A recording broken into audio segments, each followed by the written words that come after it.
Hello, welcome to 3-Minute Theory. When my stepson was on his mission, he was learning to play the guitar, and he really likes Come Thou Fount of Every Blessing. So he asked for the chord changes. So I sent him the chord changes, but I also sent him various different charts to show what chords you use in any given key. You know this is the 3-chord trick. I call it a chord corral because you take all these possible chords and you just corral the ones that you want to use. So, Come Thou Fount of Every Blessing.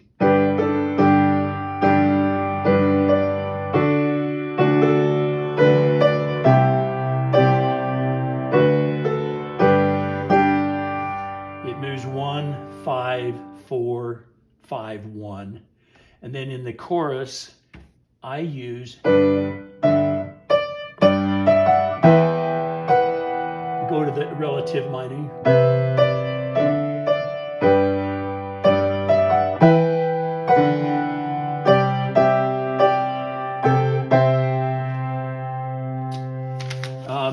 So what we're going to talk about, so how did that sound when I was playing it?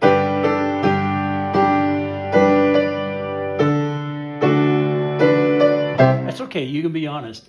It sounded kind of choppy, blocky, unimaginative. When I was in the 5th grade, Mrs. Bailey, who was my teacher, and she amazed me by sitting down the piano and playing without music. So she didn't need music, and she would just play.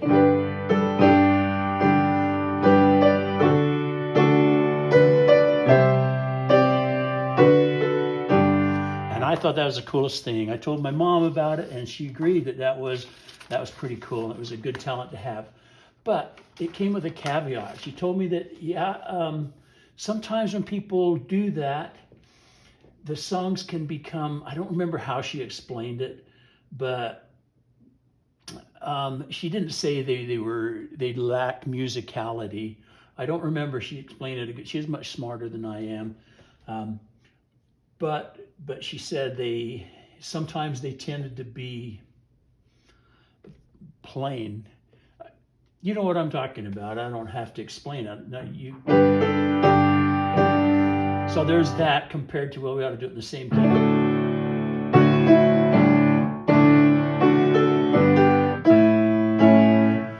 It's just not, they can get, there's a perfectly good word out there. So here's how it sounds in the written out version. I'm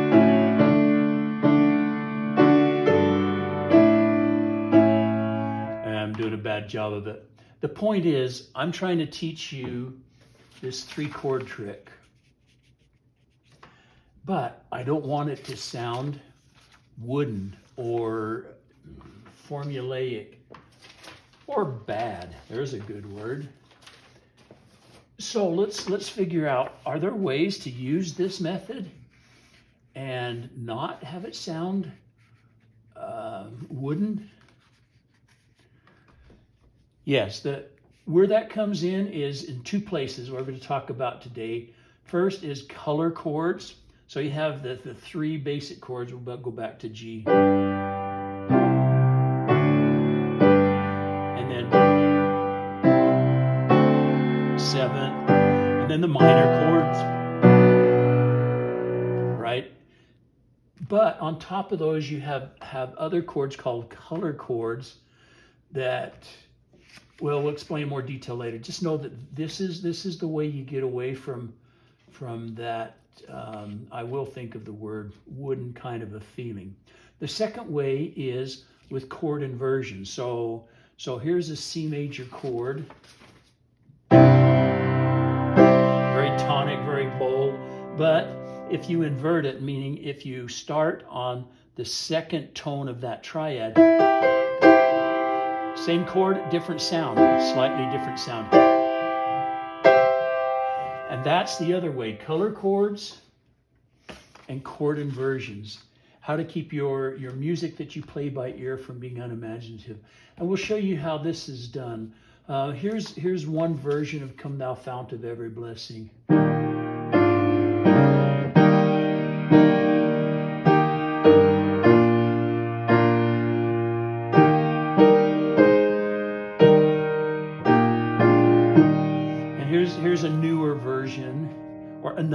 hundreds of versions. This is a different key, obviously, but listen to this. Okay, right away, that's, it says we start with an A, we don't. It starts with a D chord. We go to an A seventh.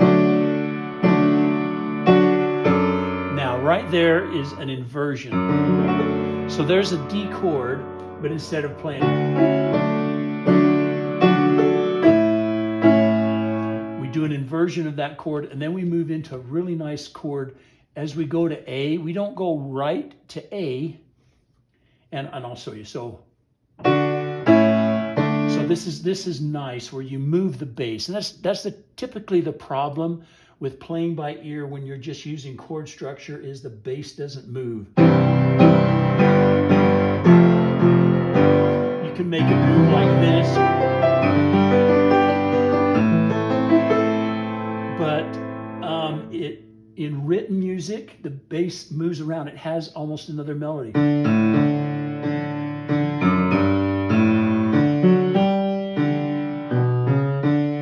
And that's the difference in a nutshell. The difference is that the bass moves around, and this is in really pretty ways. So we're going to go back to, I'm wasting a lot of time here. So there's a color chord. Now listen to this. So it says A, but it's not.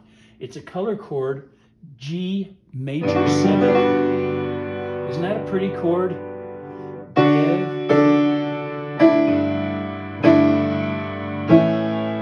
There we go. And then D, but it's got an F sharp bass, but it doesn't until the next note. So it moves from D into a D with an F sharp bass. And a plain old G, D, and they don't mention the chord change there. And then A, and listen to this A. That's not an A. A is the underlying chord structure.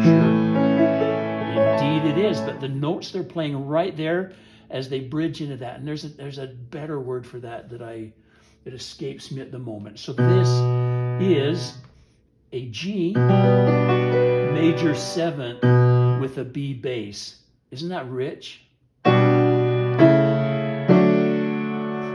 And the way that marches up, it gives a very 19th century feel to the piece, which is fitting. This guy wrote the text, was born in 1758.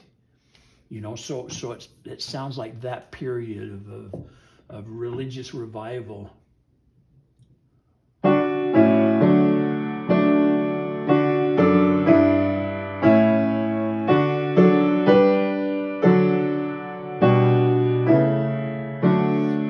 I'm sorry, I'm going slow to exaggerate.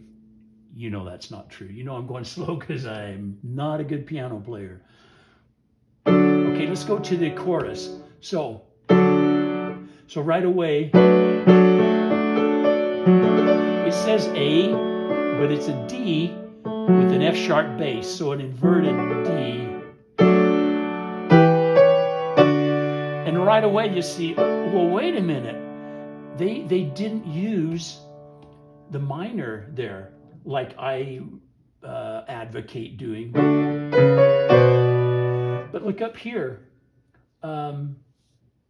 They did already right here. So they're coming in with a tonic sound off the bat. Now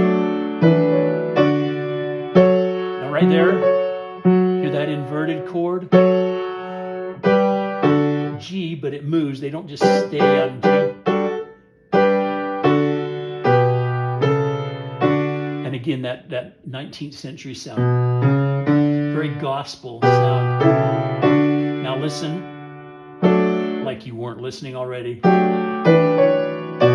There. Now they bring the minor in. Instead of hitting it twice like I would do, they bring it in the second time, so you have a contrast.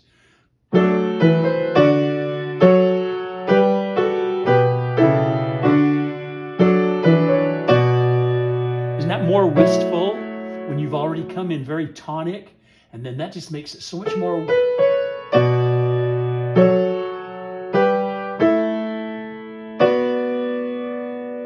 that's just nice. Now listen to this. It says A, but A is the next note. So A is the underlying chord structure, but they slide into it, bridge slide, can't remember the word. Oh, isn't that pretty?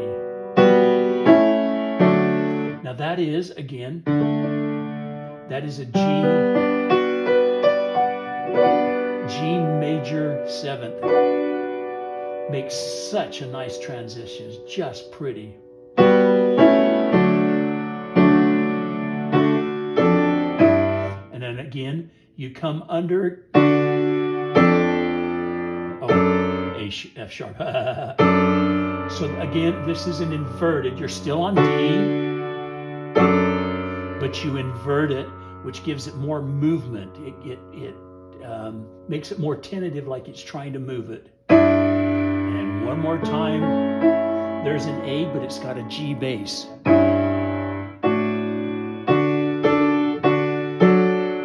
Inverted again. And then this is pretty simple.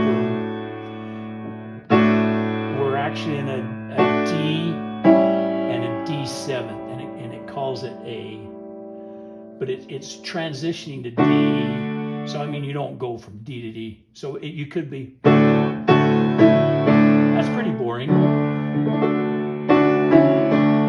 So this underlying chord is the 5th, but the slide into it is a D with an inverted.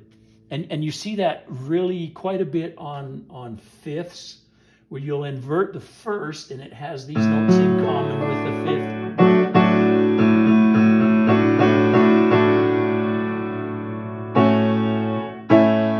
So you hear that? That's an A note, but the chord is a D.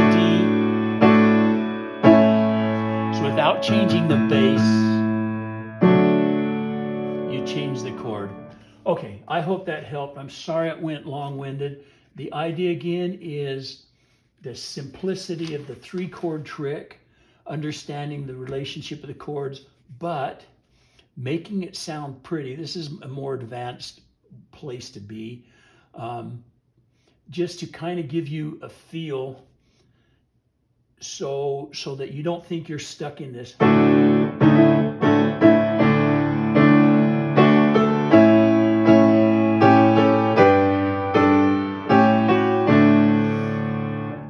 Ignore the wrong note. So you don't think you're stuck in that wooden kind of a feel.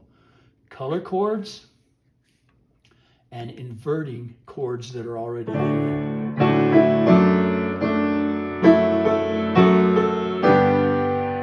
All right, well, we're done here.